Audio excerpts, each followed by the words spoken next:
Scott Atkins, welcome to the DCQ podcast special sits. I'm really pleased that, in the end, we found a slot in your busy schedule to do the conversation today. How are you?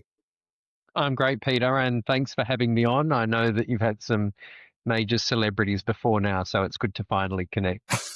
Well, you fit right in.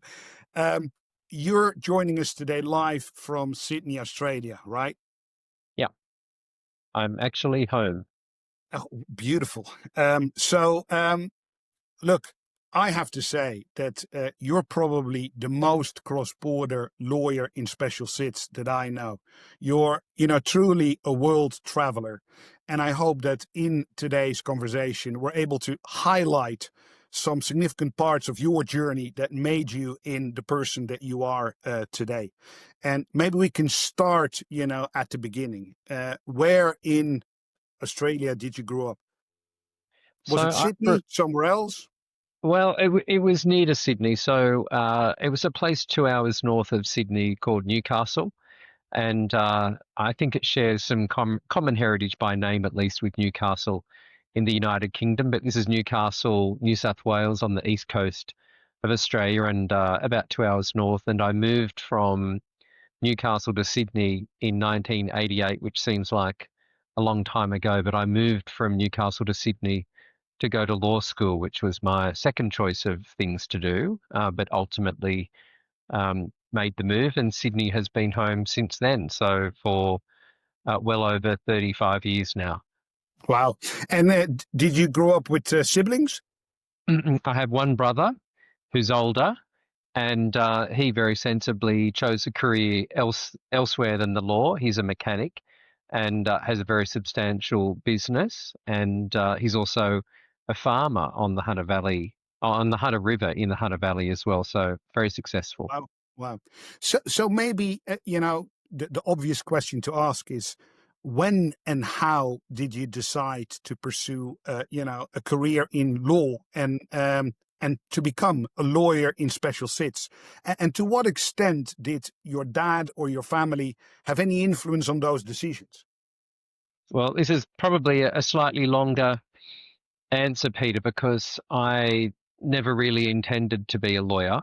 And I think, like a lot of people I've encountered in my professional life and just my personal life as well, many lawyers commenced their academic pursuits focused on something completely different. And that was the case for me from about probably the age of 8 or 10.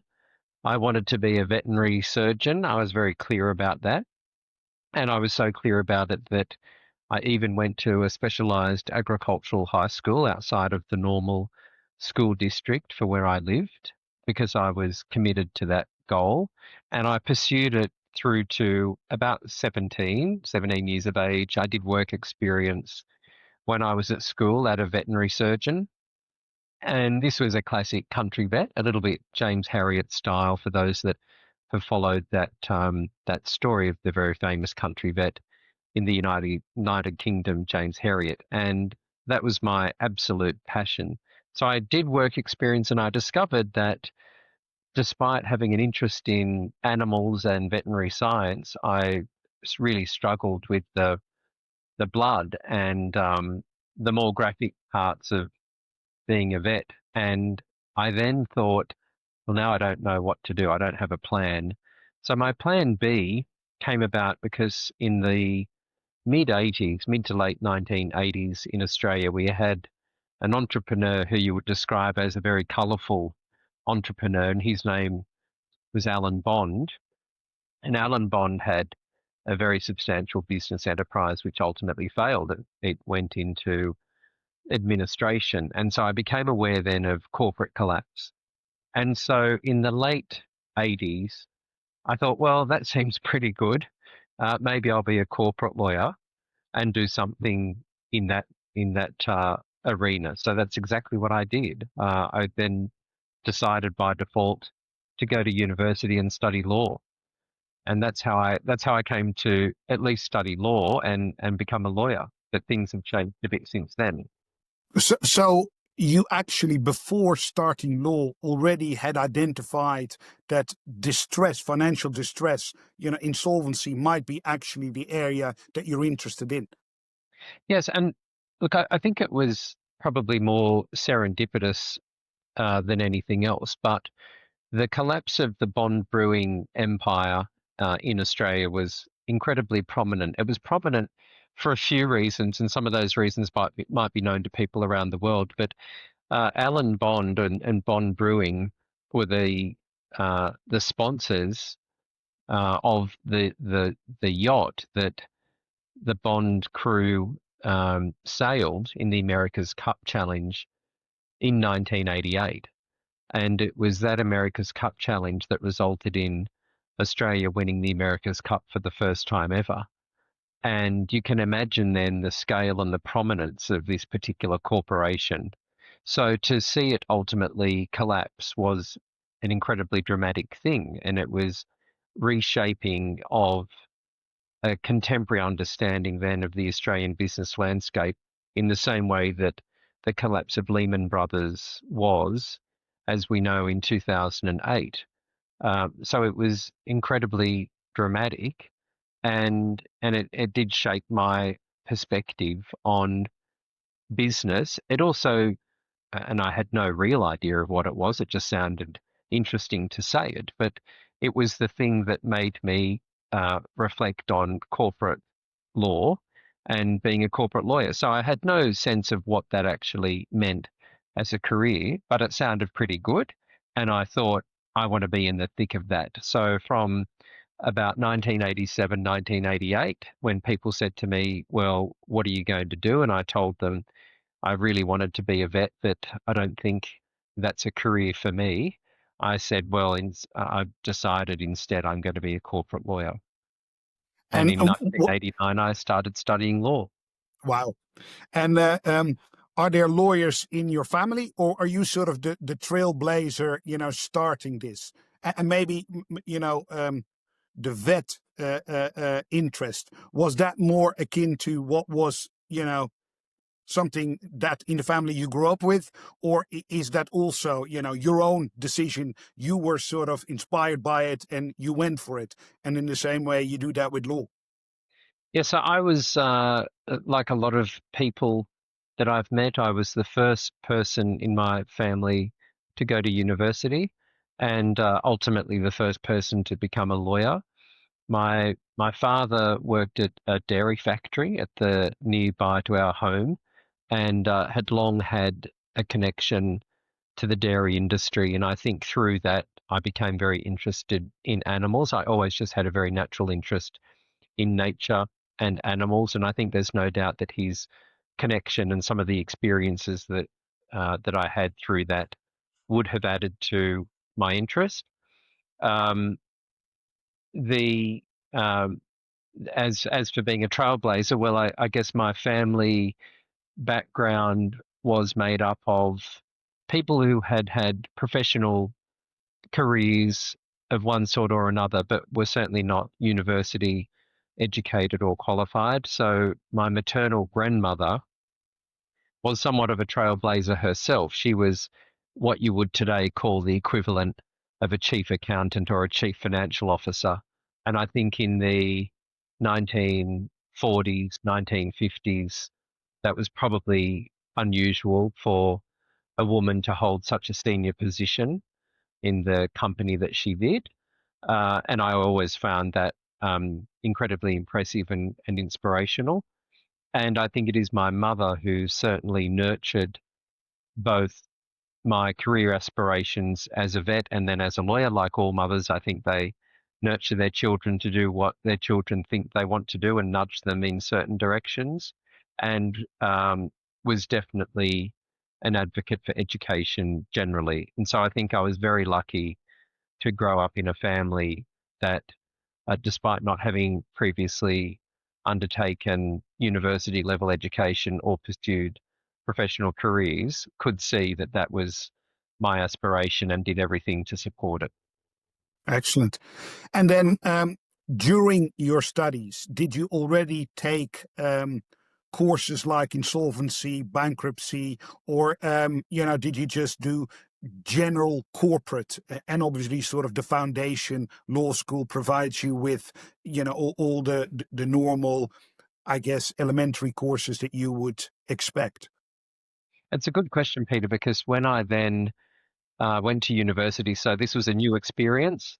I certainly felt comfortable choosing the law courses, and none of the courses I chose in my legal degree were specific to insolvency at the undergraduate level. I did a financial accounting major alongside my law degree, so it's very conventional in Australia to undertake a double degree, and most law courses are taught as part of a double degree. So that was for me, a very comfortable combination. If I had my time over, I might have done something slightly more exhilarating than financial accounting as my second degree and major within it. But then I did postgraduate study. So I did my undergraduate study at Macquarie University, which is in Sydney. And then I did my postgraduate study. I did a Masters of Law at the University of Sydney. And as part of that course, I did undertake two electives which were focused on insolvency and advanced insolvency. And that was in 1995, 1996. So I started to get then much more of an academic level of exposure to insolvency. And then I had one other experience that certainly is unique to me, but in many ways perhaps shaped my exposure to the financial services industry. But I was lucky enough when I finished high school to have a scholarship from one of the Australian banks, the Commonwealth Bank of Australia, which is the largest bank in the country. And in 1989, the year I started university, I was awarded this scholarship. And the way it worked is that they essentially supported me financially to go to university, covered my tuition costs, my residential college and accommodation costs, and everything else. And then I would be required to work each university vacation. So in Australia, that's a long summer vacation from December through to the end of February. So the 3 month for us summer vacation. And I was required each year to work in a different division of the bank. And so while everybody else during university was having a nice long extended summer vacation, I was working at the bank, and it rotated, the role and responsibility rotated to a different division each year. So the first year I worked as a bank teller. The second year I worked in the head office division in the institutional bank. The third year I worked in the legal group. And I suddenly, for the first time, was exposed to what life looked like working in-house as a lawyer in a bank. And the fourth year I was working in a development bank, the development bank arm of that institution. And then the fifth year I finished my studies and then ultimately began my career as a graduate in the legal division of that bank. Yeah, I saw that, and obviously I know you as a private practice lawyer, but it was very interesting to see that you actually started life as a lawyer in house, which is I mean, certain people do that, but the majority doesn't. And one question I had in respect of that is now I understand how that came about. But I remember starting, at a large, prestigious law firm in the Netherlands, that the first couple of years, you're indoctrinated into, I guess, the culture of the firm, what it is to be, private practice lawyer. But for you, you were in house in a bank. How did that work? It's a great question and a great reflection. And for me, uh, the normal for me was in fact the career that I had when I started. So it was an interesting process, if I can just go to that initially, because the bank was always very clear that it wanted to take lawyers from the market. And it was never really planned that this scholarship program would result in people moving into the legal division of the bank, because it was actually to try and develop managers early on to then be put into leadership positions in the bank. So this was an unusual occurrence. So I did look at the market. I had interviews with private firms. I also even had an interview with the Commonwealth Attorney General, which is our federal government agency for legal services. And ultimately, the bank seemed perfect to me for a couple of reasons. One is it was then and remains to this day typically the largest company in the country. So I quite liked that, going back to my interest in big companies. I already had 5 years on and off during those vacation jobs in understanding this institution. And it was going through a very interesting cycle. It had not long before then been partially privatised by the Commonwealth government in Australia. It was on a very interesting change trajectory. And remarkably, the legal team around the country was about 100 lawyers. And in 1994, when I commenced full-time, having finished university in 1993, 100 lawyers within one department, division or firm made it a medium plus size firm in Australian law firm equivalent. So it was as if I was in a big firm or a Wow. big firm anyway. And so, yeah, sure, that some of the resourcing and the training was different, but I probably had much more of an apprenticeship as a new lawyer than you would typically have. So I was attached to very senior lawyers from whom I learnt the craft of law. I had to learn very quickly because the structure within most internal departments is quite different to private firms. So it's not as if there are senior partners, partners, junior partners, senior associates, associates. There's essentially senior lawyers and junior lawyers. And there is a lot more self-activation, a lot more self-learning. And I think I thrived in that environment. And it also meant that I had direct and immediate on the ground exposure both to the client, which was every person in the bank giving me instructions, and opportunities out in the market. And ultimately, after the second year of being in that role, litigating directly. So that's very well. That's different from, I guess, if you go into any law firm immediately in private practice. One question I have is, how is Australia in terms of using lawyers? In an earlier conversation I've had, I spoke with somebody who was in-house in a US investment bank, and obviously the US uses lawyers in a unique way.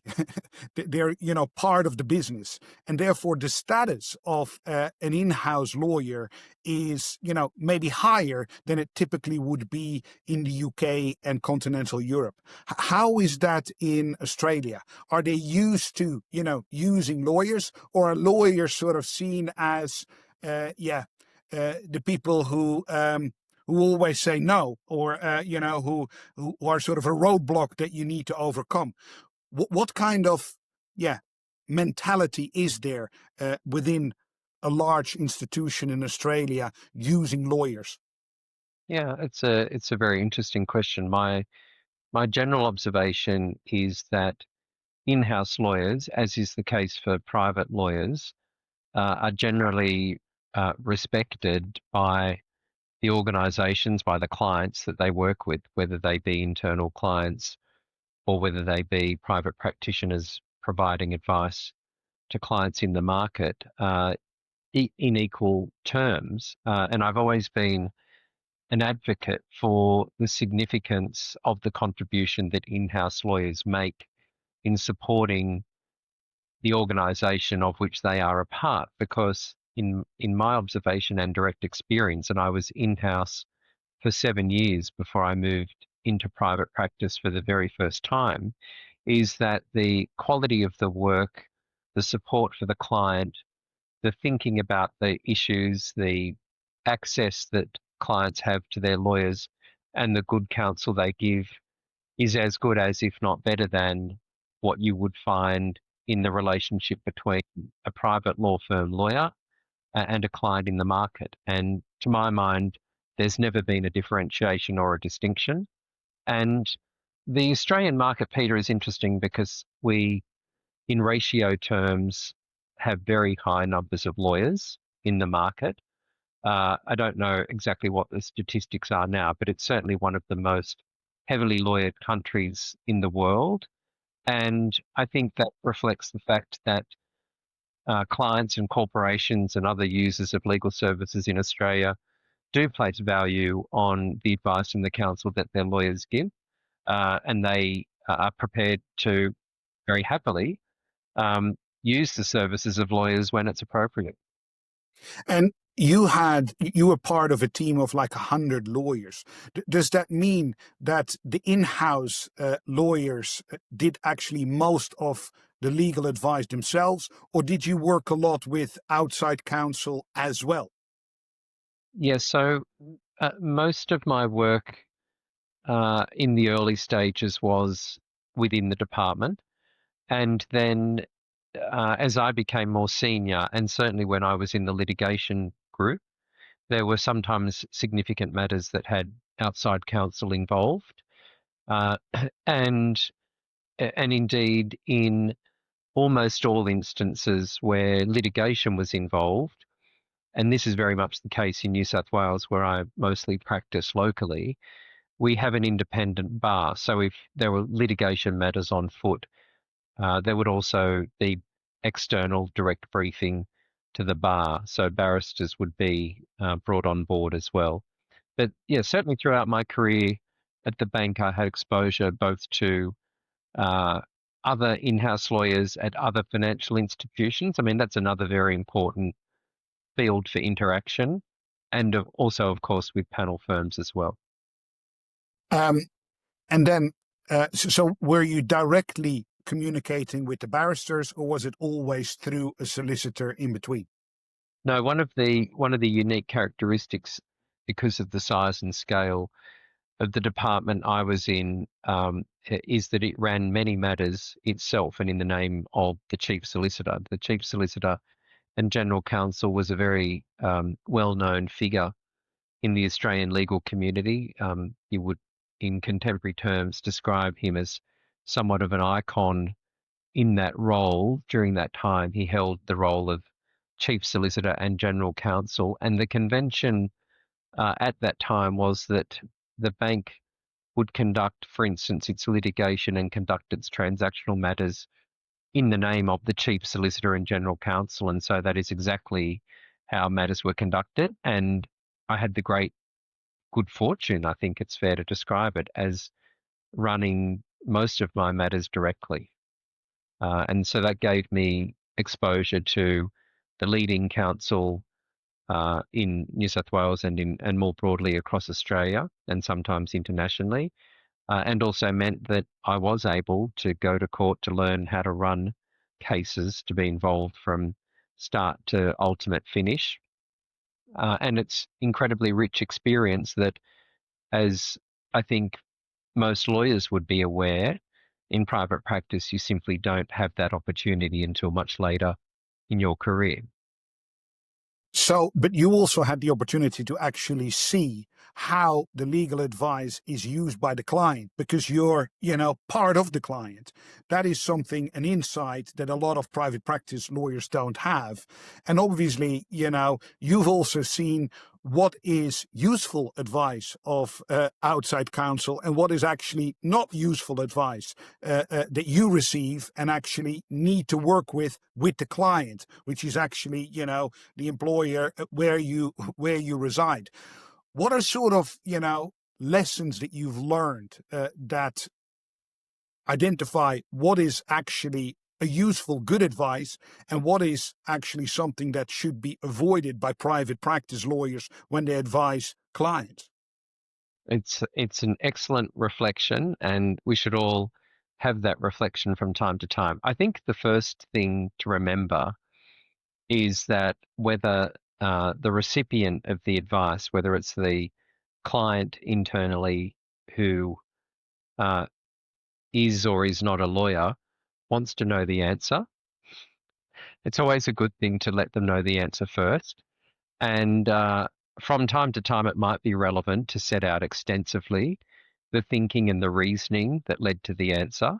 And of course, that's essential to have recorded as part of the process of giving advice. But my observation is that clients have a great capacity to digest information quickly, but they don't need mountains and reams of it. And the job of a lawyer is not necessarily to deliver a treatise on the law. Getting the law right is, of course, taken as a given, but to telegraph and communicate the answer very succinctly and very clearly. If additional information and context is required, sure, provide that and it can be digested subsequently. And also remembering that when delivering advice to a client who's in that type of situation or might be an in-house lawyer receiving advice externally, I think it's critical to remember that their role, the role of an in-house lawyer in particular, has many different dimensions to it than the role of a lawyer in private practice. They may often be, for instance, fully accountable for ensuring that that external service is delivered as against budget. And I know as lawyers, we sometimes think that we've had an overrun, but we just need to explain that to the client and everything will be okay. But it's really not okay if the budget has been exceeded and the funds are simply not available, because then it becomes a problem for the lawyer dealing with that internally. And I think in other situations, it's important to remember that the in-house lawyer may well be one of the key stakeholders as part of a bigger management decision-making team in a particular situation. So everything that can be done to support them and to equip them and to help them understand the different dimensions of the issue will make sure that they can perform in that role effectively. So it is a more complex role than simply asking for and receiving advice. In the business context and the business setting, as a key stakeholder in many different dimensions, the expectations and responsibilities are often much broader. And I think we can sometimes forget that or not fully appreciate it as lawyers working in private practice. Yeah. And the answer is usually, especially if the answer is simple and straightforward, it usually is the most difficult thing to do. And I guess, maybe reflecting on it myself, you then believe, well, okay, it sounds so simple. I need to justify why the bill is, significant. Because usually when, there's a difficult analysis to be done, but then you land and come up with, I guess, a practical answer, it almost looks as if this is so straightforward, you should have thought about it immediately. And maybe that is why, the lawyers are sort of sensitive to the fact, I probably do need to demonstrate that I've thought about this, that there was work involved, and it wasn't sort of, as straightforward as it looks now. Yeah, that's a fair point. Yeah. But I think Um, increasingly, short and sharp normally is much more appreciated. in the bank, at that time that you were there, was there a proprietary desk that you see in sort of investment banks and in our space that was sort of, the springboard for, for ultimately also a lot of funds coming into the space and the whole idea of dealing with financial distress from a proprietary, desk perspective is completely different from, the workout desks that you have in banks. Did you have an opportunity to, experience both when you were at the bank, or was it only the more traditional workout work that, you were involved with? It was absolutely the latter, Peter. And I think the timeline, and we'll probably pick up on this later, but the timeline and evolution of debt trading and distressed debt investing, just thinking about early iterations of anything, special situations, did not occur in any magnitude in Australia until around what I would describe really, to use our language, the global financial crisis. Uh, 2008.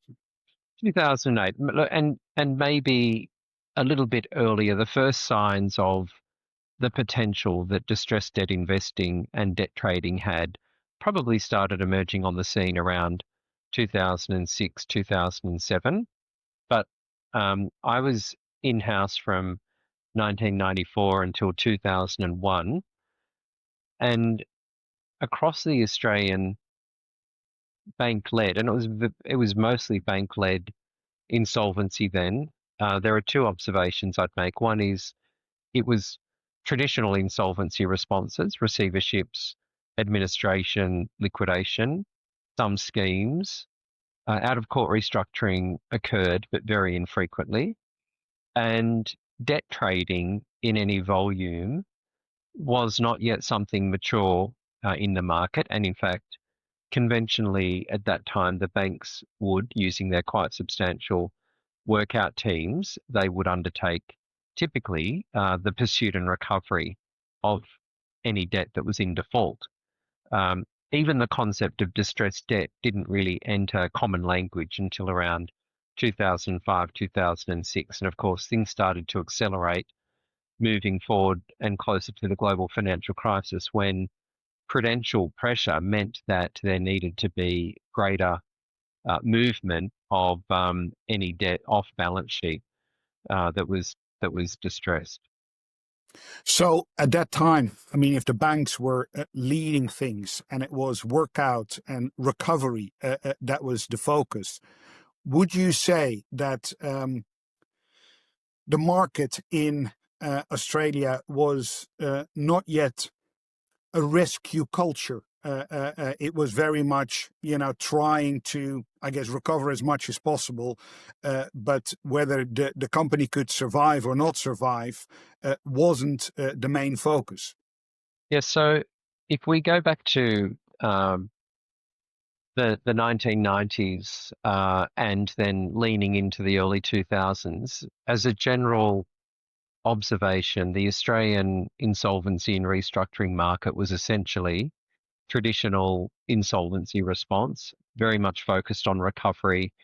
The concept of rescue had certainly entered the consideration of practitioners, both lawyers, accountants, financial advisors, because by then we'd introduced the voluntary administration regime, and voluntary administration has as one of its objects to try to achieve a better outcome than liquidation, and certainly had those elements of business rescue. But we did not have, to use the very important point you've made, we did not have a culture that was focused on rescue. We had a culture very much focused on formal intervention, usually by receivership, to realise assets to recover debt. And that was very much the landscape, certainly until the time I then left the bank and moved to Henry Davies York in 2001. And it continued to be the case, as I say, until the global financial crisis around 2008. And things started to change after then when there was a greater need to deal with much larger situations that were distressed and using different tools and techniques than simply potentially value destructive formal insolvency processes. And so mentality is one thing, but was it also, I guess, the tools that were available to a bank, or actually what a bank could do? A bank, isn't in the business of actually taking equity in a company. So certain tools to restructuring, distressed companies were not available when the banks were holding the debt. That's probably also a reason why maybe rescue wasn't there in full force, simply because the banks had a limited way of actually dealing with their position. Yes, I think we had a number of conditions that caused that reality at that time, and I think you are right. Absolutely, that's one of them, Peter. There had just not been the development of different ways of investing in distress situations or taking a share of the action, so to speak. We also did not have the same regulatory regulatory pressure from a prudential perspective So while there were certain expectations around liquidity ratios and capital adequacy, there was not the level of expectation as to the amount of that. And so consequently, it meant that distressed debt could be carried longer. Distressed loans, non-performing loans, could be kept on the balance sheet for a longer period of time. We also had an awareness of the investment community that had started to develop around that time, looking for investment opportunities, but they found the Australian market very hard to enter because our main banks, our big four banks, as they're conventionally known, did not typically engage in debt trading, and so there was no liquidity in the market. So there was really no market. So people wanted it to develop, but there were many obstacles to it. We also had, and this remained the case until 2017 when we introduced a safe harbour process, we had what many have described as among the most draconian insolvency laws in the world, or at least among the most draconian, because we had then, and we still have now, but there are different exceptions now, we have personal liability for directors and officers for insolvent trading. And this meant that directors and officers of companies would typically take steps to mitigate that risk and that potential liability, and they would do that and still do that by putting the company into administration if they think that it's insolvent or about to become insolvent. So we had many different factors and conditions and settings that did not positively encourage the type of restructuring that I think is second nature now. And banks, were they very much relationship focused, and therefore, if things go bad, one of the big issues, I guess, in our profession is denial, right? It's very difficult to actually accept that there is financial distress and that you need to do something about it. If you're relationship driven, then probably, you don't want to have the workout people coming in because it sort of sends the wrong signal, in the same way as, in our practice, if there are other practices where colleagues should bring us in early in order to, have more opportunity to do things for the client, there's still a hesitation to do that because there is this negative stigma around financial distress.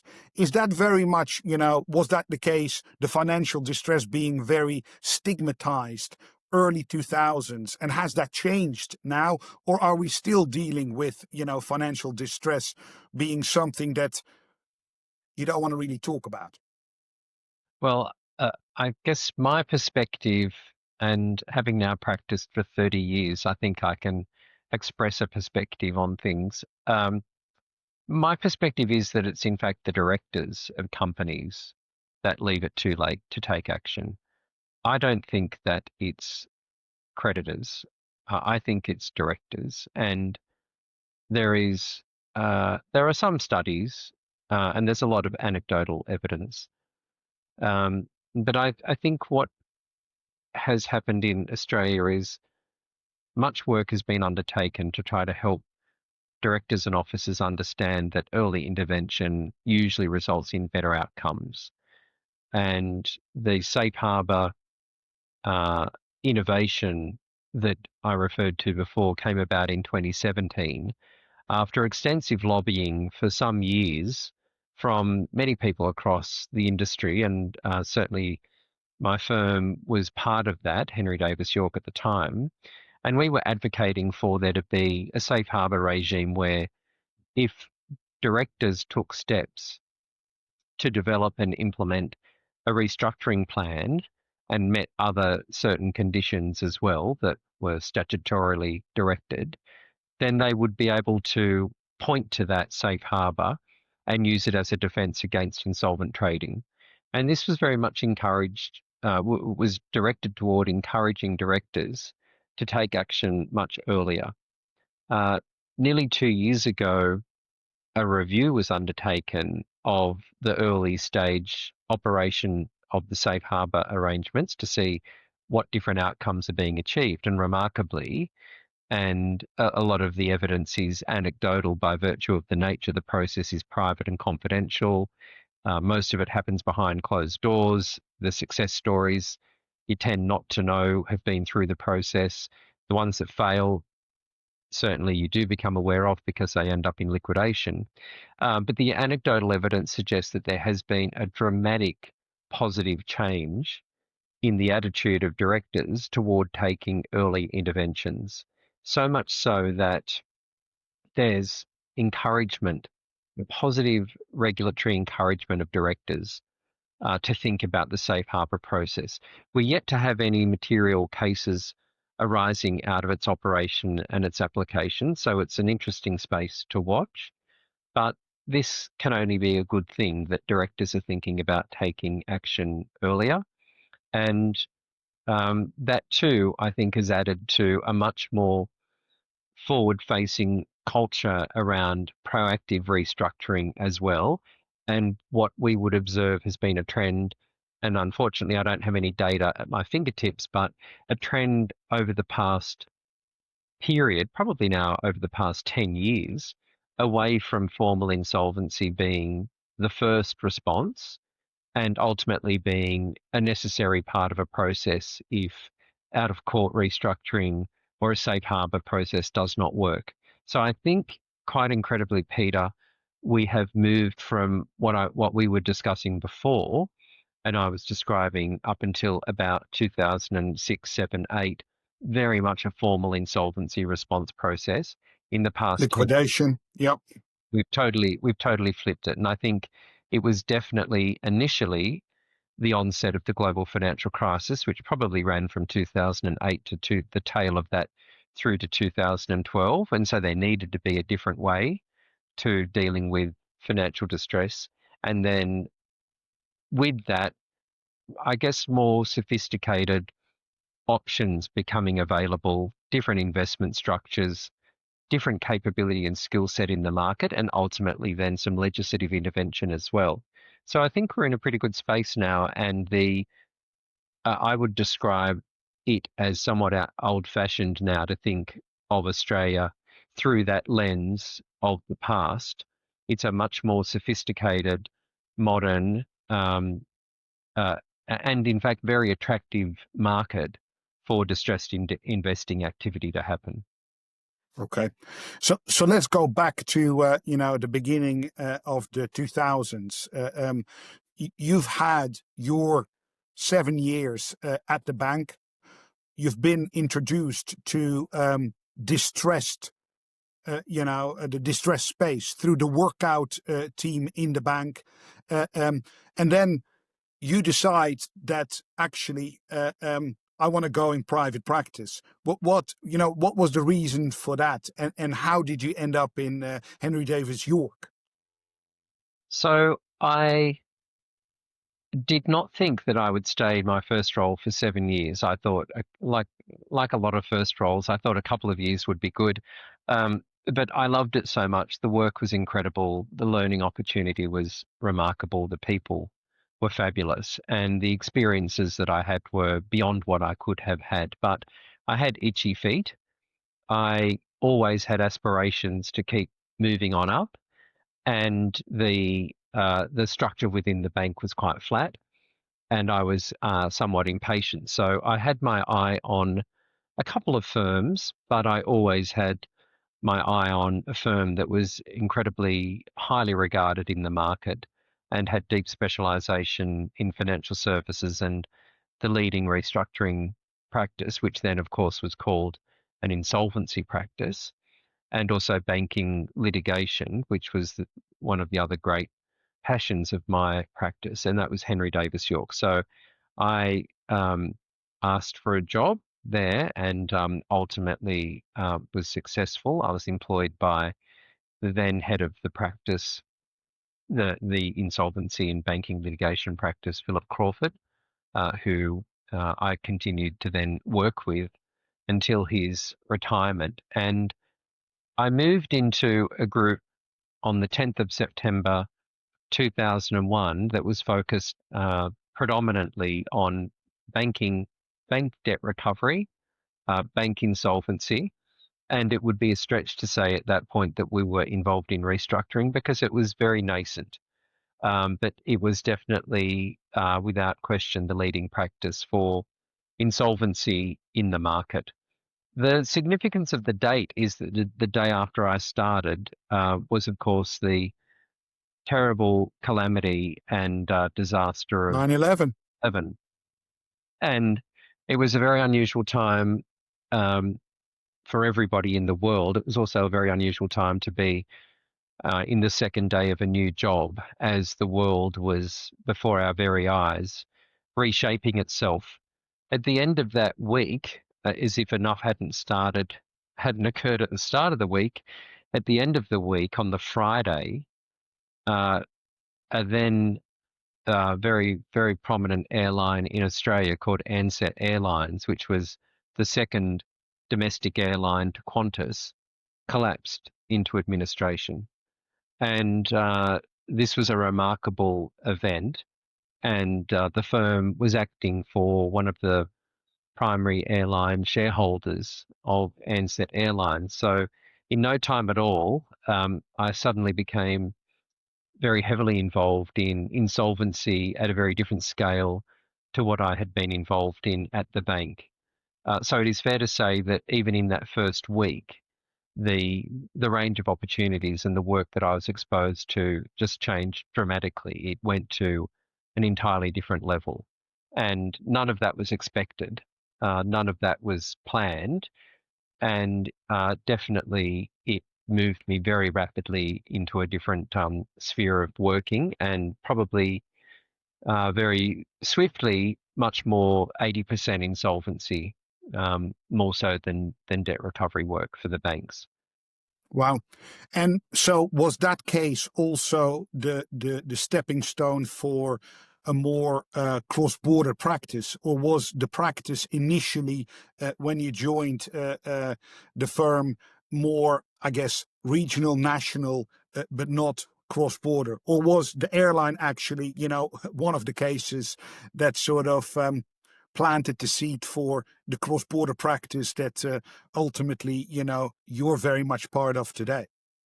It's interesting to reflect on that, Peter. So it was a domestic airline, so I was interested, but not quite excited. But it was a stepping stone. But I think the real change that opened my eyes to international opportunities came in a little bit later. In 2003, I began work on what essentially was the receivership of the Republic of Nauru. And we acted for a client that had made substantial advances to that republic and had taken extensive security to support those advances. And so in 2004, So through a that's sovereign restructuring. Yeah. it Yeah. was akin to sovereign. Yeah. It was akin to sovereign in its structuring. So in 2004, we embarked upon an extended receivership at scale of the entirety of the assets of that country. And it opened my eyes to two things.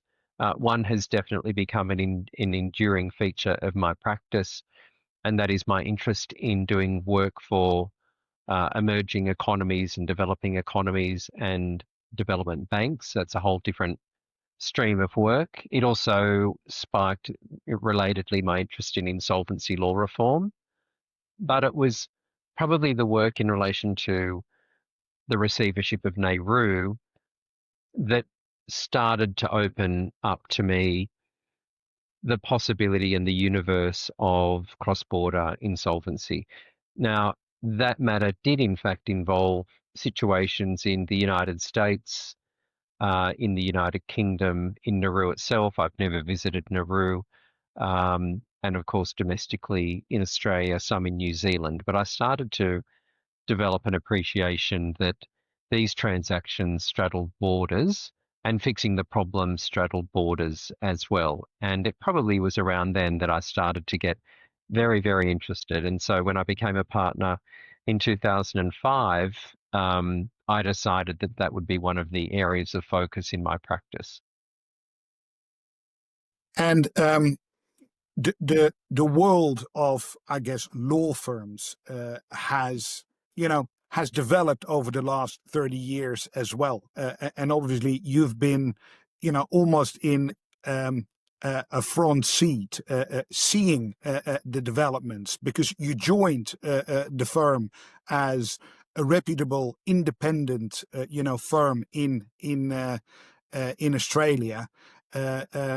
You at a certain point in time led the firm, and also then led the decision of the firm to merge with a much larger firm. And at the moment, I mean, Norton Rose Fulbright is one of the largest firms in the world, and you have quite a big remit within the firm, dealing with I guess various practices, including obviously restructuring and insolvency.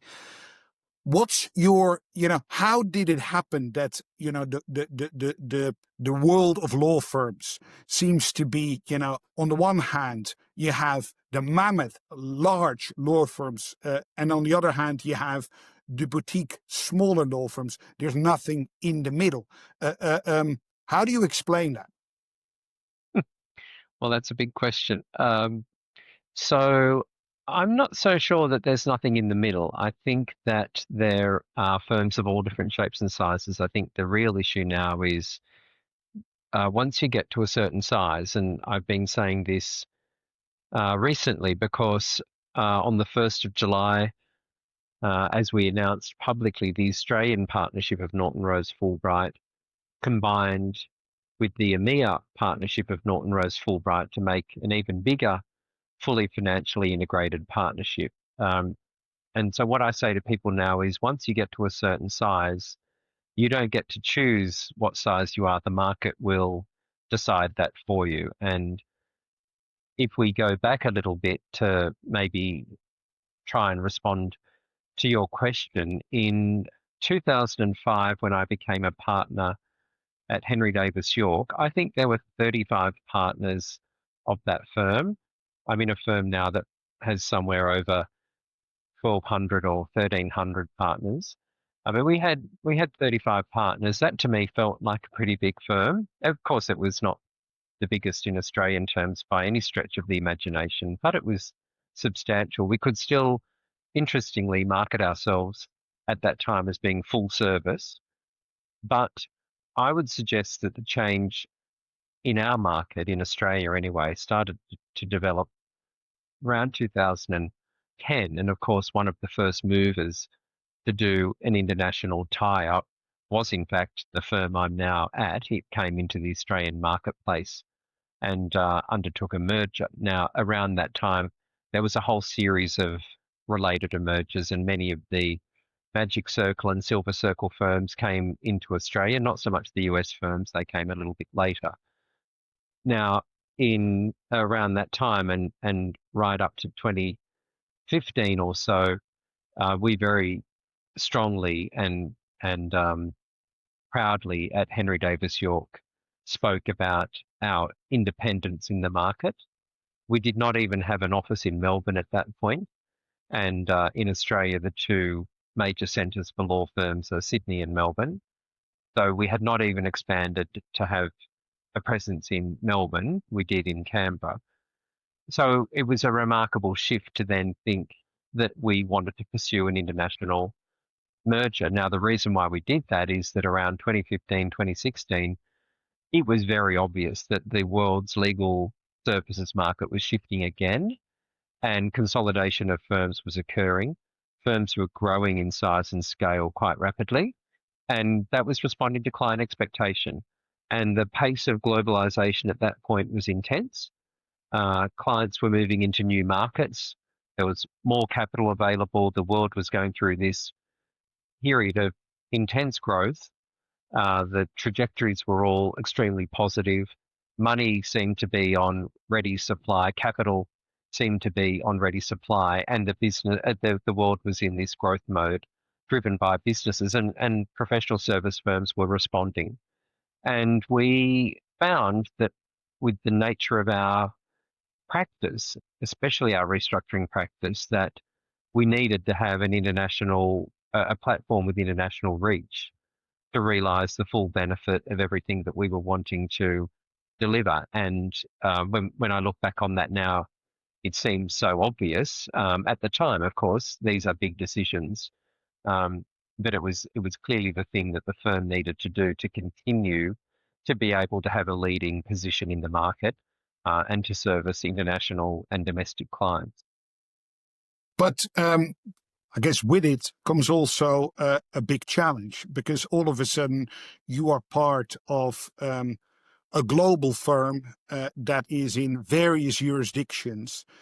You are, heading one of the departments, restructuring insolvency, which is in various jurisdictions, is, a large law firm or a mid-sized law firm in itself, in terms of people that are in that practice area.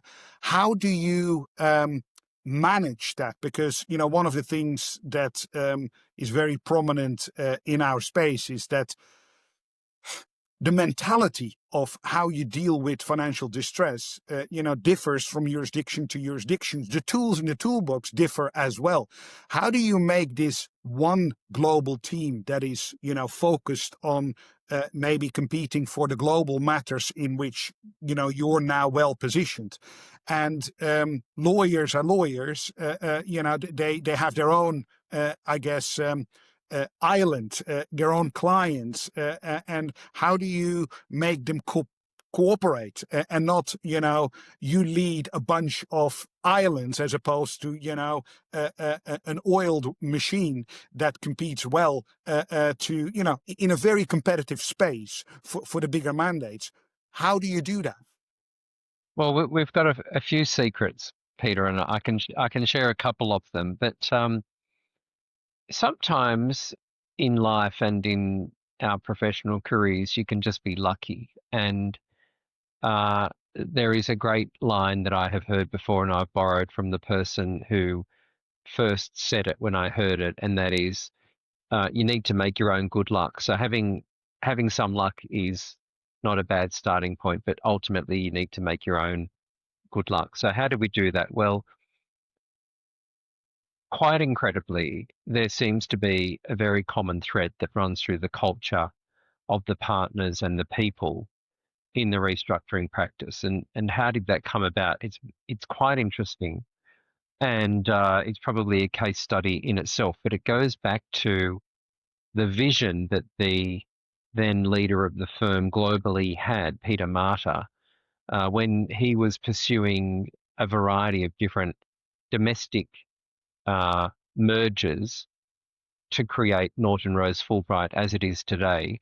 There was always a very careful focus on the culture of the firms that were seeking to combine with Norton Rose. Norton Rose has now been around for nearly 260 plus years, and I don't think that's any accident that it's had such longevity. And so when these various different mergers and combinations were occurring after the 2010s, ours having occurred in 2017, there was often strikingly a very similar culture of the people in the firms that were coming into Norton Rose Fulbright, whether they were in South Africa, whether they were in Canada, the United States, Australia, etc.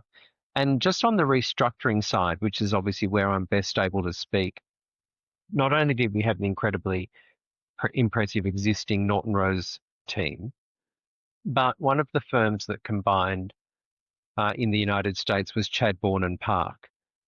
And Howard Syfe, who was the leader of that practice, just so happened to have been, for 20 years plus, the correspondent partner for our firm in Australia at Henry Davies York. When Henry Davies York had a need for something in New York, we would refer it to Howard Syfe. So we'd already known each other and worked together for 20 plus years, and that is the same for many of the other colleagues in our respective restructuring groups.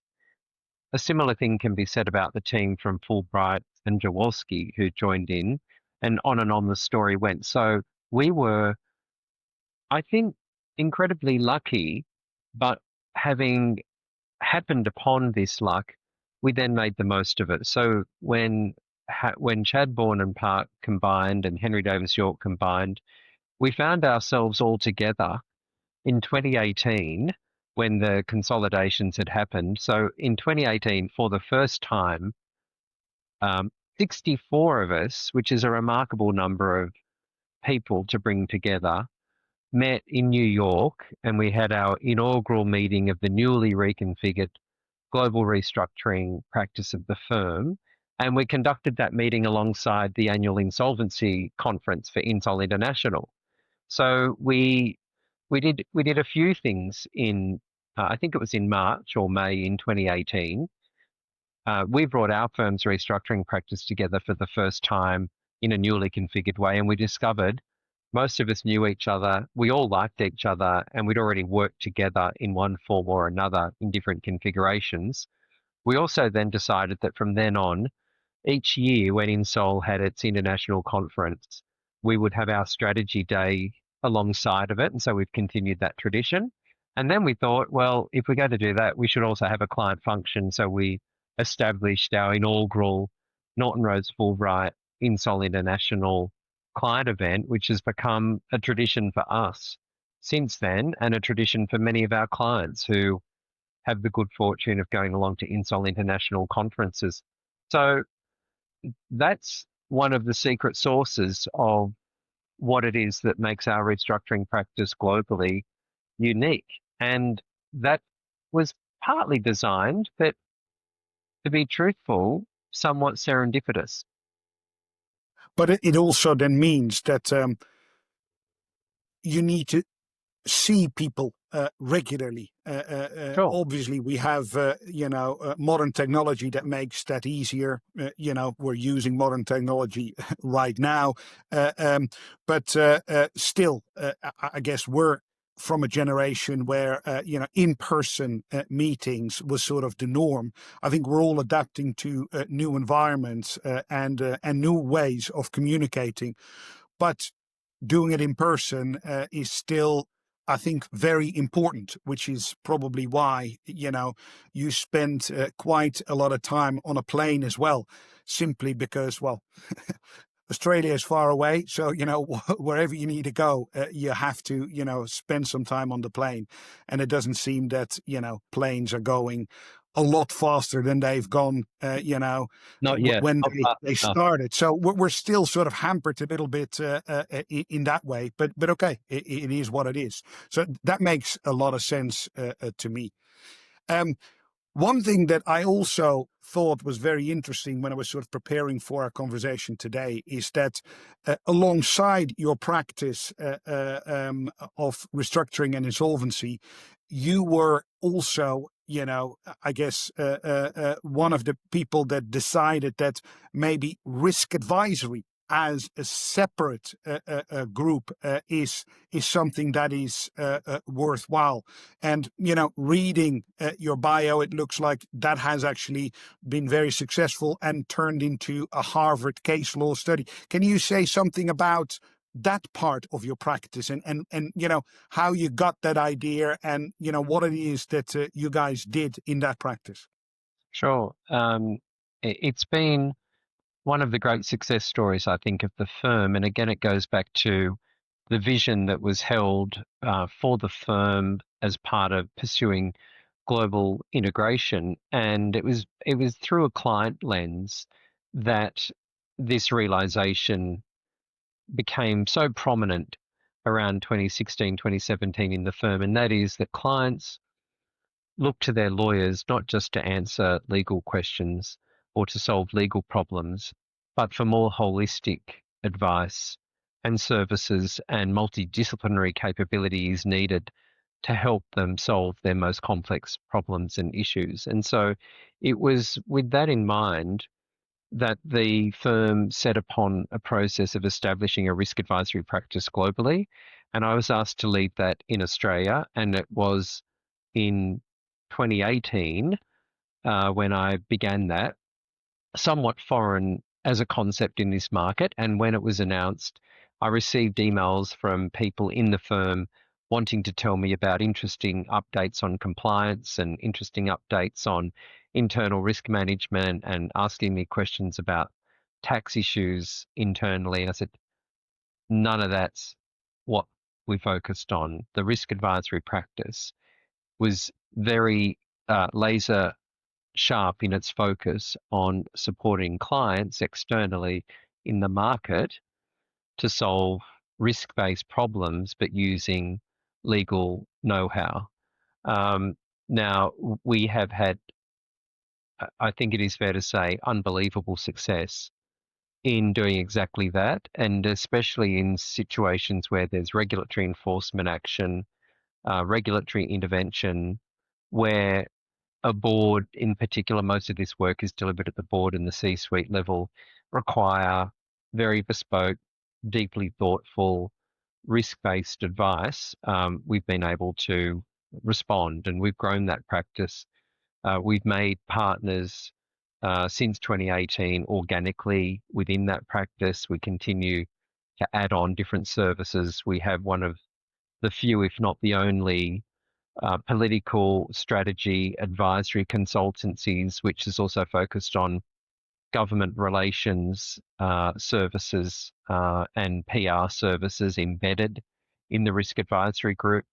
And it has become one of the most powerful parts of the services we deliver, especially in the restructuring situation, because inevitably and sometimes invariably in restructuring or financial distress situations, that type of risk advisory service is required. So we have not That sought. that that yeah, that's what I wanted to. It looks to Yeah. me that the foundation of the risk advisory is very much, I guess, your experience of financial distress, because any big risk may have a financial consequence which may lead the client into financial distress. Do you think that, just thinking about what you describe and combining that with insolvency and restructuring more traditionally, isn't that combination not special situations? I mean, the more neutral term that I don't know exactly when it sort of hit the market, came about.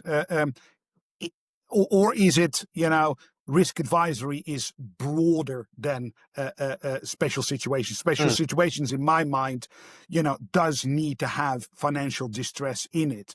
But I guess risk advisory doesn't necessarily always need to have financial distress in it. Maybe the potential for financial distress, but not actual financial distress. I think that's right, Peter. It's actually not a bad way to frame it, and I haven't thought of it that way intentionally. But you're right, the risk advisory offering is broader. For instance, it specifically traverses anti-money laundering, counter-terrorism financing, sanctions, bribery, corruption as well. So it moves much further beyond simply financial distress situations, because you can have each of those responses and no financial distress. Of course, sometimes they all turn up together.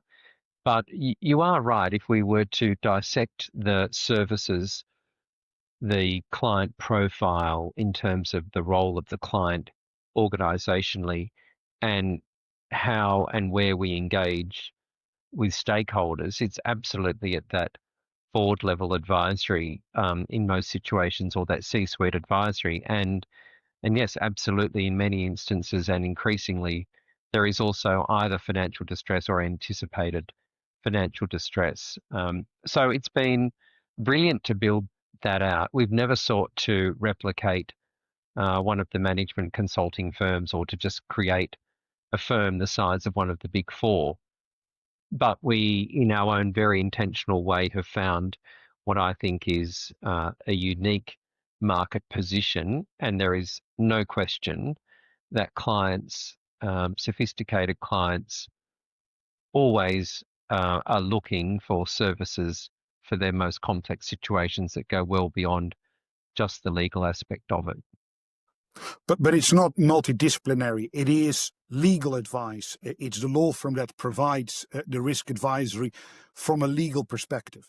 That's right. Right. Um, Maybe this is a good time to ask you the question that was on my mind as well. Listening to the experience that you've had, the two practice groups that that you're still heading, what would you say is required for a lawyer to actually say, I master my trade in special situations? What are the characteristics to have, and what are the characteristics to actually avoid in order to have longevity in this space? Well, I'll report back in a decade. Maybe I'll be a bit closer to having something by then. I think that there are some very basic and obvious elements that sit within that, Peter. The first is experience across a range of matters. We have a working style within our group and have had for the entire time I've been in private practice, so since 2001, where we make sure that our lawyers across our teams are working across as many of the matters as possible with as many of the partners as possible. The converse of that, or the opposite of that, is being employed and being attached to one partner or one other person and being stuck with them, so to speak, for your career. Now, that's not how we work. We work exactly the opposite. Now, I think that gives you diversity of exposure to different work, different matters, different legal issues, different clients, and of course, different lawyers, whether they're within a firm or outside of the firm. So that builds diversity of experience. And I think that while we are domain specialists within our field, I think there's no question in the restructuring and insolvency space, a broad range of experiences is critical because we're coming into situations that are live and dynamic. And we are trying to assess how does this capital raising issue intersect with this insurance issue and impact on the employment issues, and how do we navigate around a litigation risk that's emerged, and how do we achieve an outcome for the board that is facing into significant challenges. That's a very different skill set and a very different level of expectations on a practitioner than doing a particular type of transaction in a certain field and developing very deep expertise and being famous for that one particular thing or a range of things within that specific field. So I think that exposing ourselves as broadly as possible, and then not, of course, being superficial, but undertaking further study. And that's certainly something that I've done throughout my career and look forward to doing more of that in the future. But undertaking further study, engaging, and you know this, and many people who I've come across, engaging across professional industry bodies so that you can build a network and learn from others, be constantly immersed in the area of professional practice that's of interest. So, for example, while I would not hold myself out to be an expert in relation to the latest developments with the WOHA in the Netherlands or the newest cases coming out of the United States that are relevant to Chapter 11 or Chapter 15, or being up Or the to RPs in the UK, which that's we've right. had a nice flurry of, the last Right. 12 months. But we need to have an awareness of it, a working knowledge, if we're in the field of international insolvency and cross-border insolvency and restructuring, and be fluent and comfortably fluent in those different settings. So it requires a level of self-activation and self-determination to commit to that level. But I think these are some of the ingredients that help professionals move toward having standing in the market to be operating at that level. I'm certainly never going to accept or concede that anything has been mastered, but if I look back, what do I do, or what do I try to do to ensure that I can have a level of understanding of the issues that are relevant, not just in my jurisdiction, but more broadly. And I think that does go toward having command of the craft, to use your words. These are some of the elements, and it takes a lot of effort, but it can be very, very rewarding. So being a specialized generalist is sort of what is required in our space, because it Learning touches craft. everything, but in a certain in a certain I guess atmosphere, which is the atmosphere of financial distress and all the pressure that is around it. You've mentioned, and I wanted to get into that as well, because alongside doing matters, you're also extremely active in, trade organizations, ARITA in Australia itself, the specialized, insolvency trade organization that you have there, and then INSOL International. You're the immediate, past president of that organization. You've been very recently, inaugurated in the American Bankruptcy Institute as well as a fellow there. Maybe, say something about how being active in these organizations has actually, formed you as a practitioner, and, maybe also has influenced your practice and what you do. Sure. So I've been incredibly lucky to be able to have those leadership roles that you just referred to. It came about out of personal curiosity when I came across to Henry Davies York, and then developed very rapidly a much deeper focus on insolvency. It made common sense to me to then become connected to the local member association, which then was known as the Insolvency Practitioners Association of Australia. And there was an education program which I undertook immediately, because it's such an effective course, and it continues to be today. My understanding and knowledge of insolvency law accelerated. I then really connected with that area of practice. It became my absolute passion. And around 2007, I became aware of the proposed offering for the first time of the INSOL International Fellows course, the Global Insolvency Practice course. And so, as is often the case, I sent off a note and said, well, I'm interested in that. Keep me posted. The enrollment came out, and of course, as you know, we were fortunate enough to be in the inaugural grouping of that course, and were together in Shanghai, having done exams at the time that Lehman Brothers filed for bankruptcy. But one of my rules of thumb is you should put in to anything that you're part of, and you'll get more out of it. I grew up in a household where my father was the group leader in the local Scout Association, and so anything connected to making a contribution is just inherently orienting for me and motivating.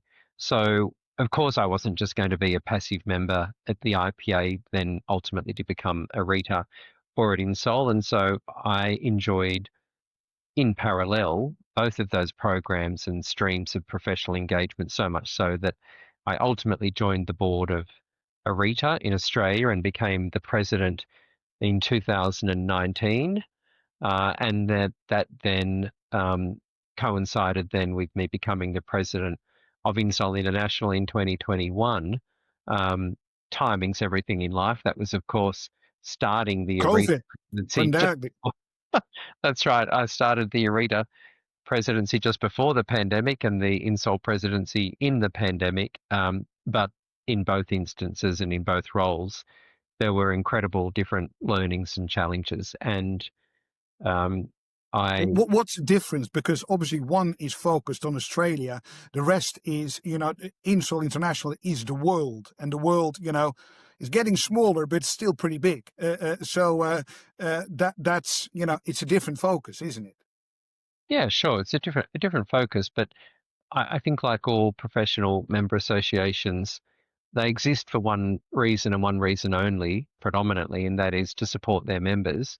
In the case of ARITA, the level of technical programs on offer and support for members, especially around dealing with the quite heavily regulated practicing environment and also creating networking opportunities and broader education opportunities, was a very strong hallmark of that association. When I arrived at INSOL International, I say we because I was part of a strategic planning group that had done some very effective work in 2016 onwards. And so we were already well the way through a strategic plan. But of course, I wanted to give it a further shot in the arm. And so we embarked upon another strategic planning process, very much directed toward harnessing and converting growth opportunities for INSOL International across markets that it was not as present in around the world, and also ensuring that we were offering the most dynamic, interesting, and relevant services for the members of INSOL International, and generally raising its profile around the world with relevant stakeholders. It is an incredible association now that it's well over 40 years in standing, and the contribution of its members is immense. So much of my presidency was directed toward how do we harness and convert that and take it to the next level. Yeah.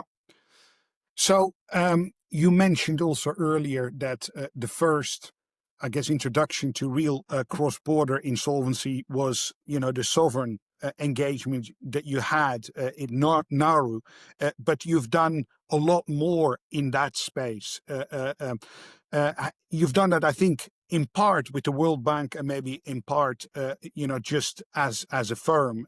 You've been in a number of jurisdictions, some of them, quite volatile jurisdictions Sure. in the globe.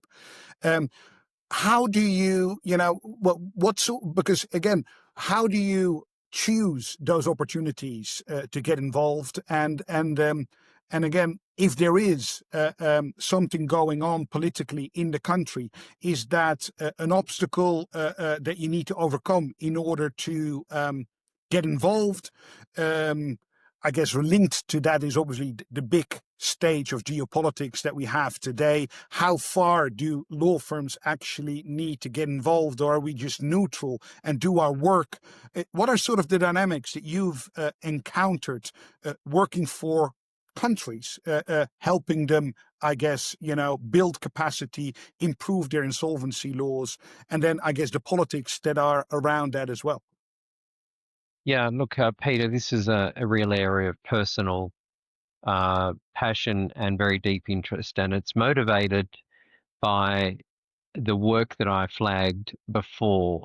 So after we did as much as we could to help Nauru get back on the straight and narrow, it became apparent to me that there was a linkage between effective insolvency laws, and when I say insolvency laws, I'm talking about restructuring laws as well, but for shorthand, and economic outcomes.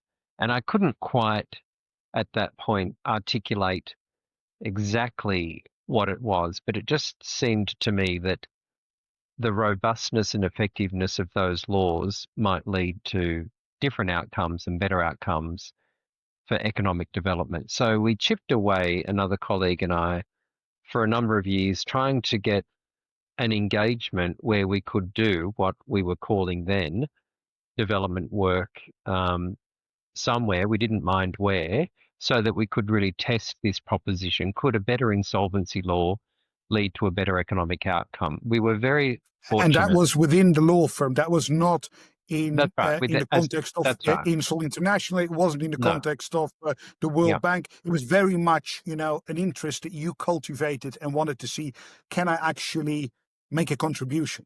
That's right. As a still relatively junior partner at Henry Davies York, it was in that capacity. We were very fortunate to successfully bid for an engagement with the Asian Development Bank, and in 2016 were appointed to help the then recently newly democratically appointed government in Myanmar to undertake its economic reform program. This was incredible. We were required initially to go to the country 4 to 5 times.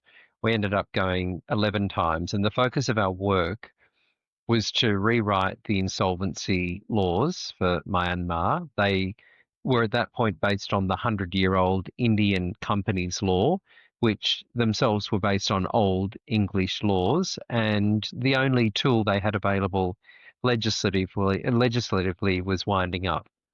And there was no recorded instance of insolvency. So we were coming from a very low base in terms of even an awareness, and there was not even a market economy. It was a country on the move. They were experiencing GDP growth at that point around 13 to 15%, and every international aid agency and multilateral organisation was in the country helping move forward. We successfully developed a new law for that country, and it was signed into law on Valentine's Day 2020, the 14th of February 2020. And to put that in the chronology, that was a month or two before the pandemic, and it was a year before the military coup d'etat that occurred in that country.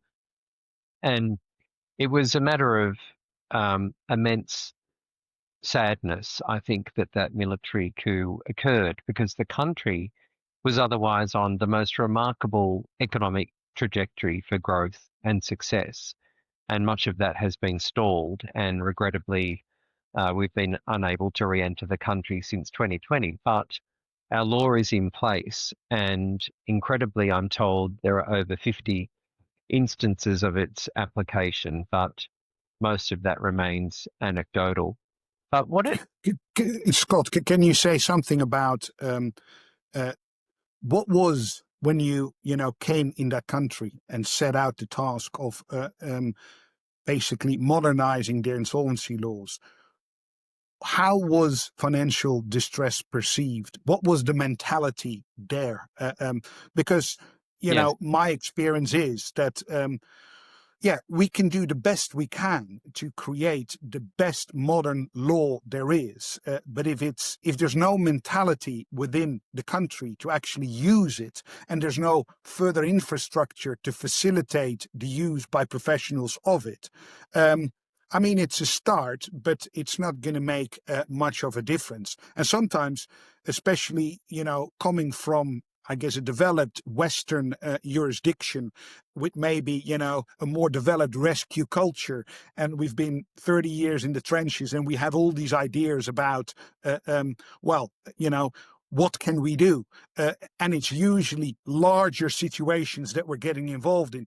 But most of the stuff is, MSEs, micro and small enterprises. And the mentality is such that a lot of what we would want to do is far away from reality. So how do you deal with that? Because for me, that was quite a shock, the experiences I've had with, law reform and the policy issues involved, and how people perceive the area of expertise that I'm working in daily life, is quite different from how I see it. Well, that's probably why we ended up having to visit the country 11 times to advocate for what we had developed, which was a new law focused specifically on supporting micro and small and medium-sized enterprises. So we very much designed a law fit for the economic reality of that country, and that was a country shifting from one farmer, oxen-led ploughing, shifting over to tractors. We were at a very basic level of an agrarian economy, very basic manufacturing. So we specifically designed a law that had support mechanisms for micro and small and medium-sized enterprises, very much debtor-led, because there's also an underdeveloped professional services industry, both in law and in finance. So there was no point building something that was advisor driven, because there are not sufficient advisors there, and also major challenges with court, both court resourcing and judicial capability as well, given this had been an economy locked up for decades. So it was only really re-entering a market economy.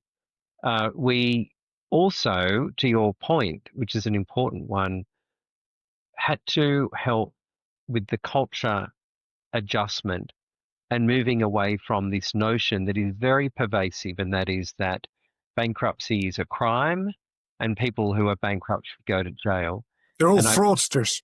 that's right. And I can tell you, coming from a country built on convict heritage, that those stigmas take decades, if not centuries, if ever, to shift. So we were, I think it's fair to say, objectively as I can be, ultimately successful in developing an innovative new law. It was the first time in about 20 years that one of the multilateral agencies had successfully developed a new insolvency law and helped a country implement it. And we were delighted to do that. It then led to us taking on similar engagements, many of which are still current now, in the Kingdom of Bhutan, in the Republic of Armenia, in Tajikistan, Kyrgyzstan, Indonesia, and of course, behind the scenes, we've been helping in Malaysia, who, of course, to much acclaim, announced just in the last few weeks the adoption The model of law. on cross-border insolvency. And so in every one of these countries that I've worked in as well, I advocate for modernisation of insolvency laws and the adoption of the model law on cross-border insolvency. And so far, the track record is very strong. We're getting very close to that outcome in Bhutan, very close to that outcome in Armenia. The work is just beginning in Tajikistan and Kyrgyzstan.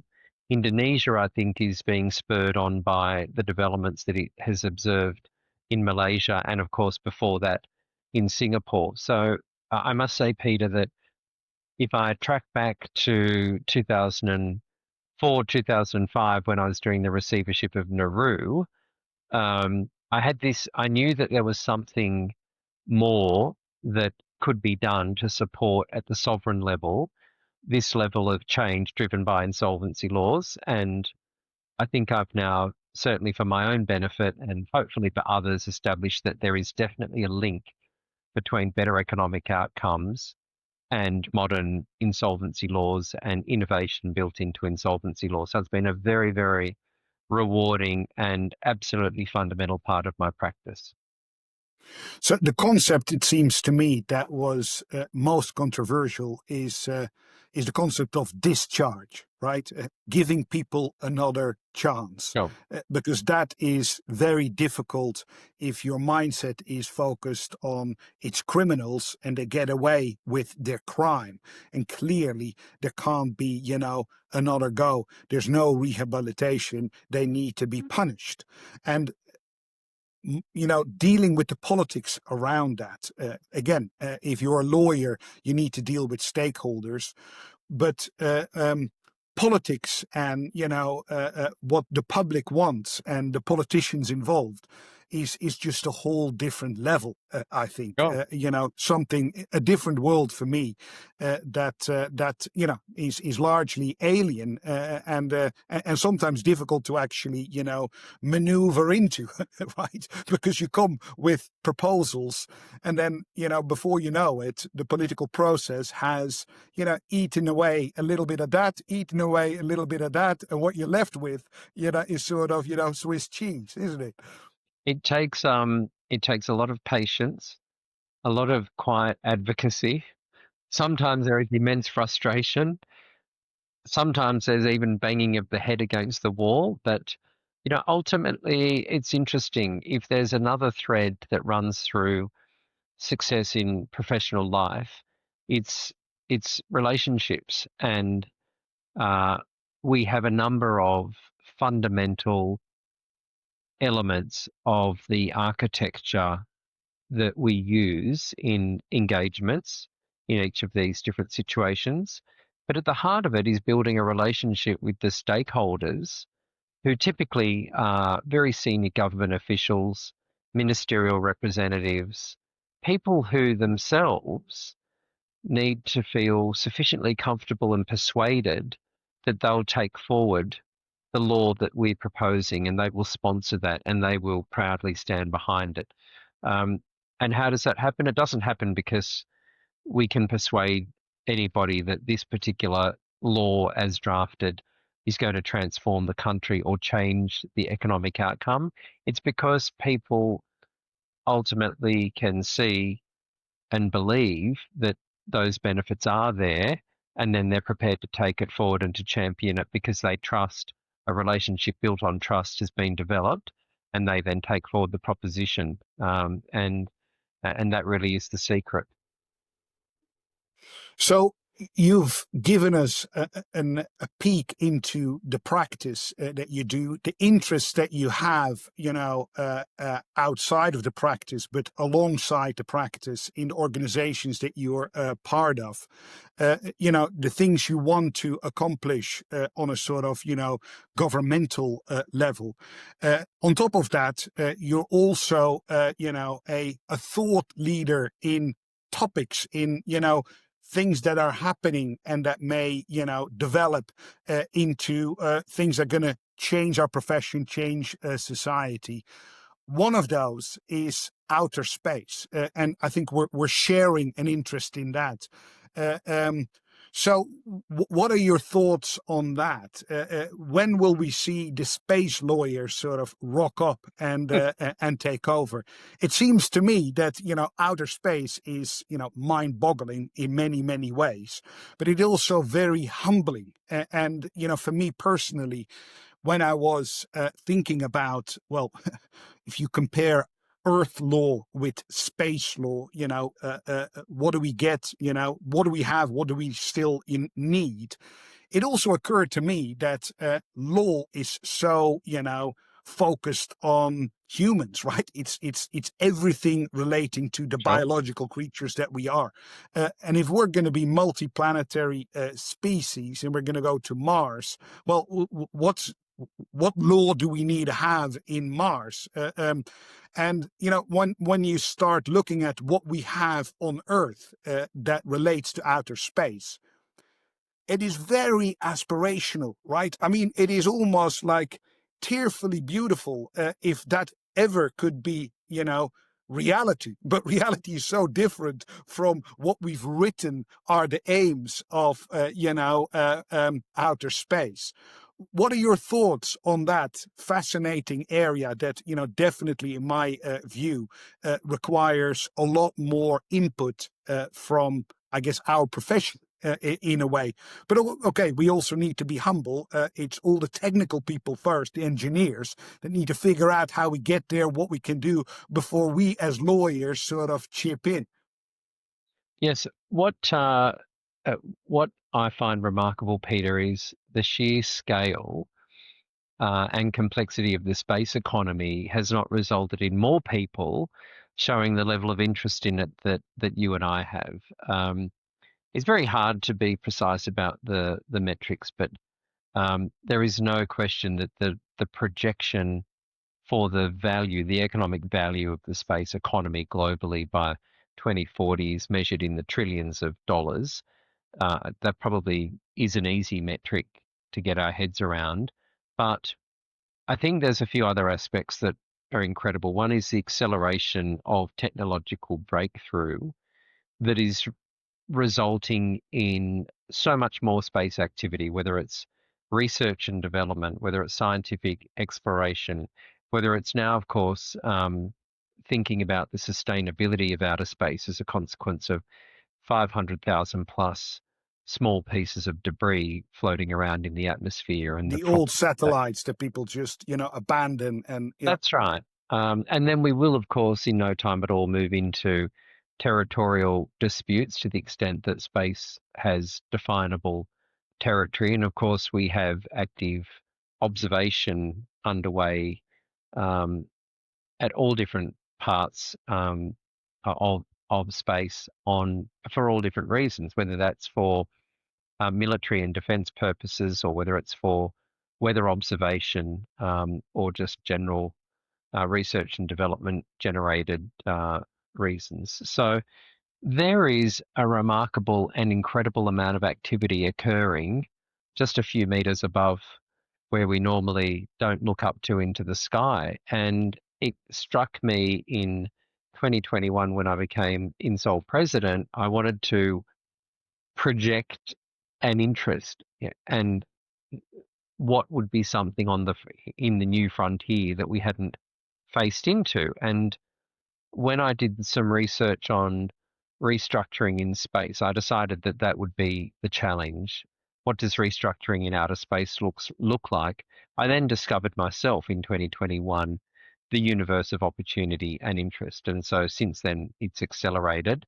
I now have taken that interest, and within the firm, I lead our space practice across the firm, which um, really is at best coordinating our capability, because even in the legal industry, we still haven't reached a point where there are serious at scale practices devoted to space law. There's capability directed toward each of the constituent aspects of it, but we really are at the nascent stage of this evolution. And you are right, it's the technicians and the engineers that are driving all the action, but we are within nanoseconds of what I think will be a very serious and significant growth, and quite rapid growth, in what we will soon be calling space law legal services. And sure, there are some lawyers right now who deliver space law and other legal services packaged in that way, but we are nowhere near at the scale that will be occurring by the time we get closer to 2030 and 2035, 2040. I just think that is going to be a pivotal shift in the way that we focus on commercial opportunity and the remarkable developments in the atmosphere. And are the skill sets of special SITs lawyers transferable to outer Of space, you course, think?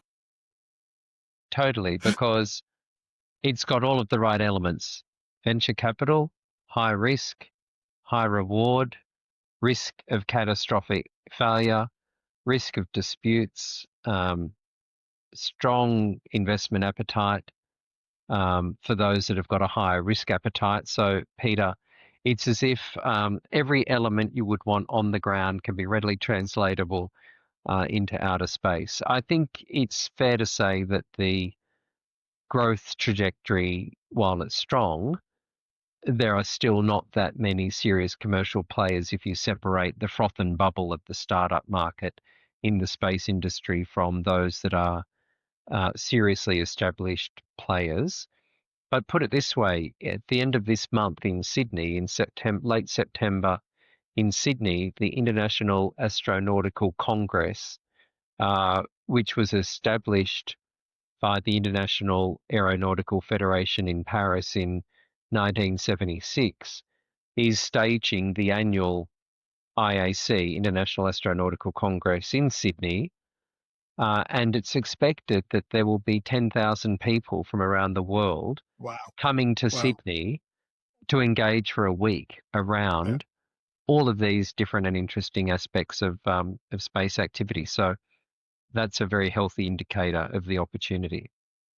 I really appreciate you sort of, posting some stuff on LinkedIn regarding that. And I actually, wanted to share with you one thing that the UN Committee on Peaceful Uses on Outer Space, the UN Deputy Secretary General Armenia Mohammed said, and I think it's sort of very telling. The view from space shows no countries, no borders, only one shared planet, our common home. That obviously is so true. But again, that sort of translates itself in the aspirational nature of what we have on space law at the moment. But if you then look at what practice is, it shows to me that, rather than us being more multinational about it. It actually goes back to being a lot more sovereign about it. And, there's a race, which law, which jurisdiction is going to have, first planting a flag there That's and, true. and basically having influence. So whatever we've been squabbling with on Earth, are we going to just, pack that up and do exactly the same, in outer space? Or actually, is outer space an opportunity for us to reflect on how we probably didn't do everything okay on Earth and do a little bit better in outer space? It doesn't look like that at the moment, which in a sense is sort of, a little bit disappointing as well. How do we sort of deal with that? It's one of the most critical things, and sustainability in space and the focus on that, I think, is a reaction to the reality that we now face so many challenges on Earth, and in fact are using space and experiments in space to try to help us solve some of the problems and the challenges that we are experiencing on Earth. So it's at least refreshing that there is that level of attention being given before we start to venture further into the quite extraordinary level of debris release in the atmosphere before we commence, as is happening and as is inevitable, um, the conducting, for instance, of mining of asteroids and lunar mining, and undertaking some of these other activities that most people would appreciate need appropriate controls around them to mitigate the environmental impact that can occur in space as much as it can on Earth. So I think, though, to your point, Peter, that quote and those reflections just highlight the complexity of the challenges ahead. And also, and it goes back, I guess, to some of the thinking I had as a much more junior lawyer, the institutional settings and frameworks are certainly not currently fit for purpose to sustain the ongoing development of space into the future. And so there's no question work is going to have to be done in that arena in the near term. Otherwise, we are going to have some catastrophic consequences in space. So, one question, you're a man on a mission, clearly, and you've demonstrated that in the conversation today. And you're not yet done. Hopefully not. There's much more to come. What would you say is your life philosophy, and do you apply that life philosophy to your profession as well? Yeah, look, if I had one to distill, Peter, there are probably many different aspects of that or many different contours. But if I were to provide one that resonates and is connected to my career and the development of my career, it in fact comes from my very first job. And it's quite a nice note to end our discussion on because it goes back almost to the start. And when I began my first job at the Commonwealth Bank, I mentioned the very iconic general counsel whose name is Les Taylor. And Les one day provided everybody with this bright yellow coffee cup, a coffee mug. The yellow was the bank's color, still is the logo color for the bank. And it had written on it quite simply, my job is to help someone in the bank do their job. Now, it's a very simplistic statement, but it's ultimately very powerful. And uh, rightly or wrongly, that has been one of the fundamental guiding tenets and principles through which I've developed my career. Very simply, my job is to try and help someone else do their job, whether that's my job leading INSOL International or leading ARITA, my job in the firm or my job assisting a client. And the way I distill that is it's about leadership through service. And so one of the key drivers and a thread that has traveled throughout the entirety of my career is trying to support others, trying to do a job that helps others, but more relevantly in the recent decades is to lead in what I do by serving others. And I think that principle keeps me on the straight and narrow. Well, one thing that is a lesson learned for me in in the career is that and I'm worried about it a little bit, looking at, I guess, the present generation, social media and everything around it, which is very much focused on success. Look at me, I'm doing all these interesting things, and a lot of people take it then, well, actually my life is not that interesting, and actually there's also struggles, and from struggles and challenges and what people would call failures is actually where you learn the most. And again, going back to mentality and rescue culture, we want to have a situation where you're encouraged to have a go at things, and if it doesn't work out, and obviously you deal with that in a responsible way, you need to be able to have another go at things. Um, what has been in your career some challenges or struggles that you had to overcome in order to get where you are?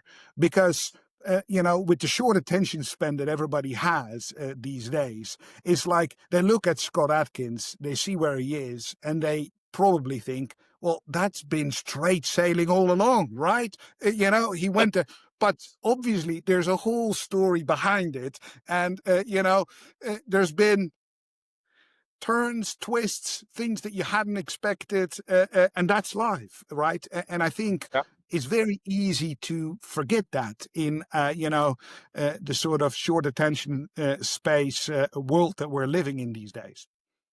Do you have Well, anything sort of that is illustrative of how you've dealt with these things? Because I'm sure it's not always been easy. no. And I think, like everybody else, not everything has gone to plan. I think personal resilience is key to how we respond when things don't work out how we would have expected.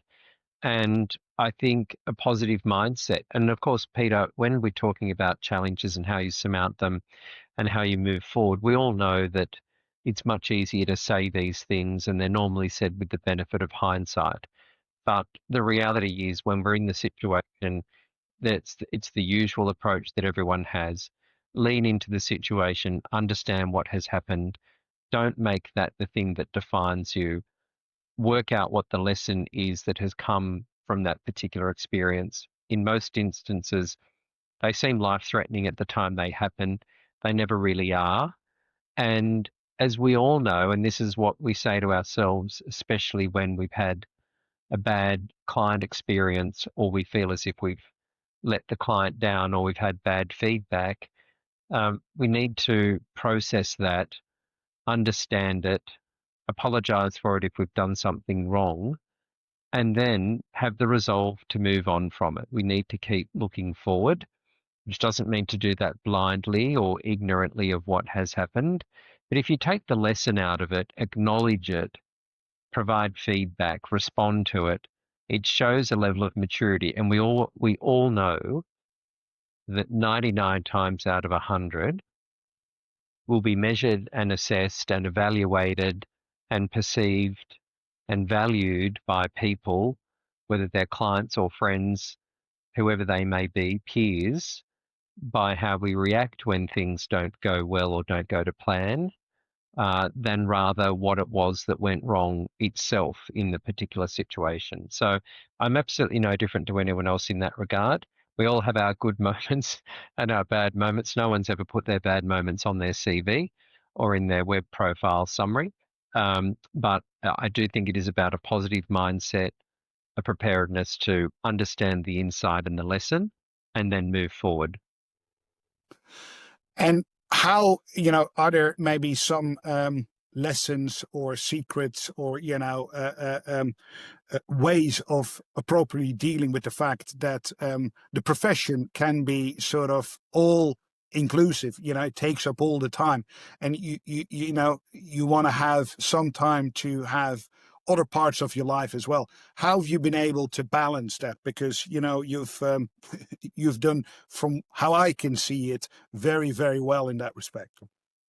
Well, I'm very lucky to have a fabulous family. I've always been incredibly well supported. I've always equally been incredibly well supported in the office with every team that I've had and people I work with. But I think a key to it is to have a degree of balance and a healthy attitude. I've always been very focused on good well-being, both physical and mental. I think that's vital. I've been doing this for 30 years now, and that requires a level of resilience. And you've got to be fair to yourself. You can't operate at the same pace all of the time. So having that balance is key, and having some interests outside of the day job. Now, I've done most of that, and it is still sort of outside of the day job by my commitment to the things that I've done in professional member associations. But it is vital for everybody to have an interest outside of doing this work the whole of the time, because that balance then enables us to perform at the level we need to when we're doing the day job. My deep passions around reading, around travel, and I do not, in anywhere near as much as I would like to, have the time to cook anymore. But all of these have been very grounding for me, as has been. I like to eat if I Eating can, is but very also good. I there you need encourage to have that as well. moderation. So maybe in closing, because I know you probably have to move on to the next thing. If you look into the crystal ball for a moment and look for the next 10, 20 years, what's coming down the pike, and what's coming down the pike for you as well? Well, I'm just warming up, as I like to say to people, Peter. So I I like that. yeah, I'm just getting going. I really would like to continue to develop my deep interest on the space law issues that we've been talking about. So that's very much in flight. I feel like I'm just in my strides now in restructuring, so I better do that for a bit longer. I'm deeply passionate about the economic development work that I've been doing for the Asian Development Bank. I've done some of that for the World Bank as well. And I do feel as if, after having invested over a decade developing my skills in that area, that I do have something to offer. And I would love to be able to continue to do that. And for me, I think, as many people uh, who know me well appreciate, I have a deep interest in international matters. Of course, I'm very committed to domestic matters as well, but I have a very deep interest and I feel very comfortable in international settings and in cross-border matters. And so I would love to continue to develop in any different way what I can contribute, not only domestically, but internationally as well. And let's see. Excellent. Well, let's land the plane. Maybe my last question to you is, if there are young people listening to this and they sort of get excited about special sits and, the space we're in, what would be your advice to them if this is what they think they want to pursue? So the first thing I would say, and I mentioned this earlier, is have as much exposure broadly across the field we work in as is possible, both work types, clients, different markets if you can, and different people, not just the one person that you might be attached to. Absolutely, actively, don't just join, but actively engage in an industry association of your preference. There are many out there. I've mentioned one of the best in the world, which is INSOL International, and make a contribution, build a network, and you'll be astounded by how much that gives back. And I think equally, we've not really talked about it, but make sure you've got some fluent understanding in artificial intelligence and the way that it's going to operate in the work we do, because it's going to totally reshape how we work. And none of us know exactly at the moment how that will be, but it's going to happen. And so, time to do a bit Yeah. of AI dusting up. Scott, there's, a lot more I could have explored with you, but I think you've been generous with your time, and we've touched upon a lot of things. Many thanks for your time today and the conversation. Really appreciate it. Thank you, Peter. It's been brilliant to do this, and even better to do it with a friend. So thank you. Excellent. Good.